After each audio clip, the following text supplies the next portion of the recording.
Comment multiplier vos ventes au téléphone? Si vous êtes comme mon ami et client David Gig, dont je raconte l'histoire dans mon livre Profession entrepreneur libre, vous tombez probablement dans ce piège.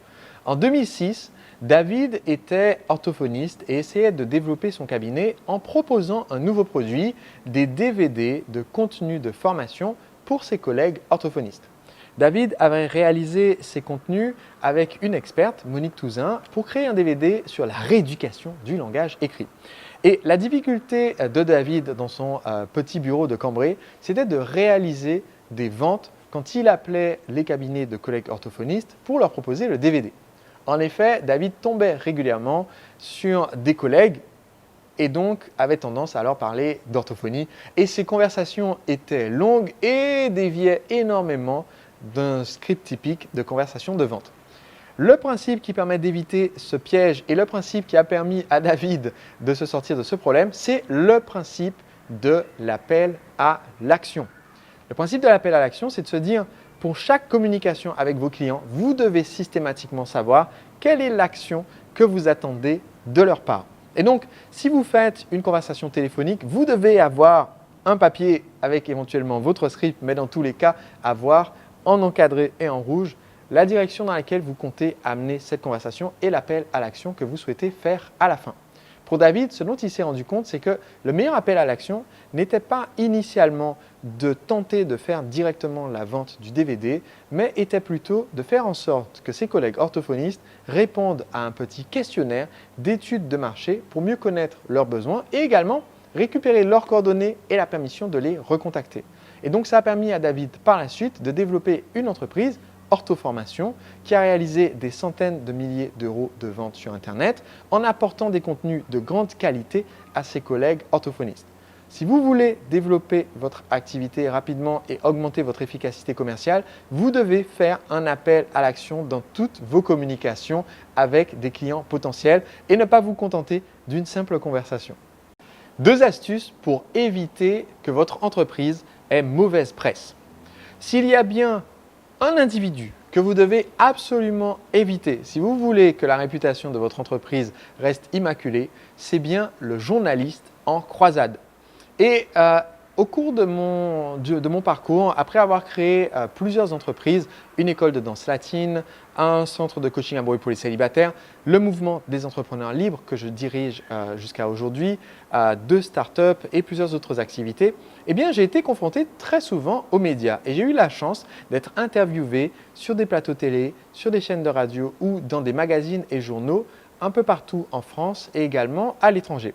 Et au cours de ces nombreuses interviews avec des centaines d'articles, interviews et plateaux télé au total, il m'est arrivé 2 fois de rencontrer une espèce rare, mais qu'il faut absolument éviter quand on gère une entreprise. L'espèce en question, cet animal sauvage, c'est le journaliste en croisade, c'est-à-dire celui qui a décidé de faire en fait un dossier à charge, soit spécifiquement contre vous, soit contre tout le secteur dans lequel vous officiez. Alors évidemment, comme j'étais coach en séduction, je courais ce risque tous les jours. J'ai eu la chance que cela ne m'arrive que 2 fois.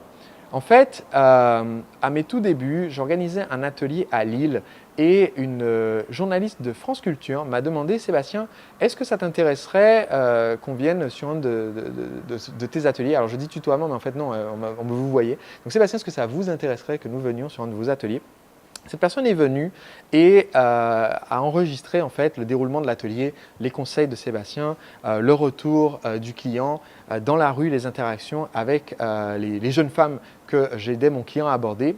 Et en fait, c'était pour une émission diffusée par France Culture sur laquelle il n'y a pas de voix off. C'est un format très intéressant sur lequel l'idée c'est d'être dans le feu de l'action et qu'on n'ait en fait que le réel, donc sans commentaire, sans le filtre des journalistes.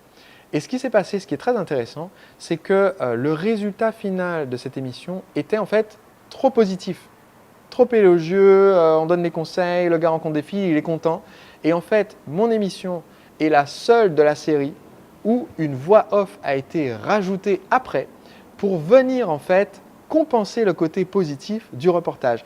Et donc, on entend le client dire ouais, c'est vraiment génial parce que ça me permet de mettre ma timidité. Et la voix off vient rajouter derrière, le client semble avoir mordu à l'hameçon.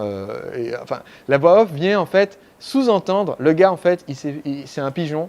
Et oui, il parle à des filles, mais en fait, non, non, non, c'est trop nul cet atelier. Donc, ça m'est arrivé en fait que 2 fois d'avoir affaire en fait à un journaliste ou une rédaction qui avait déjà décidé que l'article ou le reportage devait être négatif. Et comment est-ce qu'on fait pour éviter de tomber dans ce piège? Eh bien, quand on vous propose d'être interviewé dans un média, la première question à poser, c'est toujours, mais en fait, quel est le sujet de cette interview, de cette émission, de ce reportage? Et deuxièmement, quel est l'angle de ce reportage? Parce que le sujet, ça peut être le coaching en France.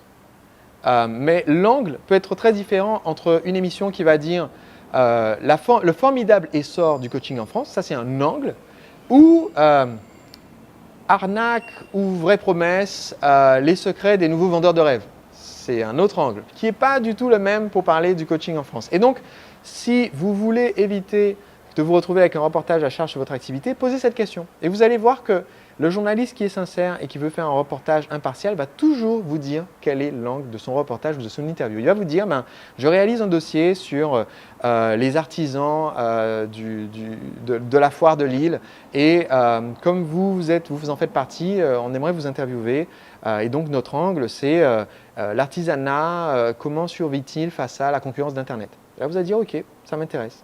Mais le journaliste qui a l'intention de faire un reportage sur comment les artisans arnaquent les badauds lors de la foire de Lille, quand vous allez lui demander quel est l'angle de votre reportage, il va vous dire non, rien de spécial, on va voir au feeling. Et ça, ce genre de journaliste, vous devez l'éviter comme la peste.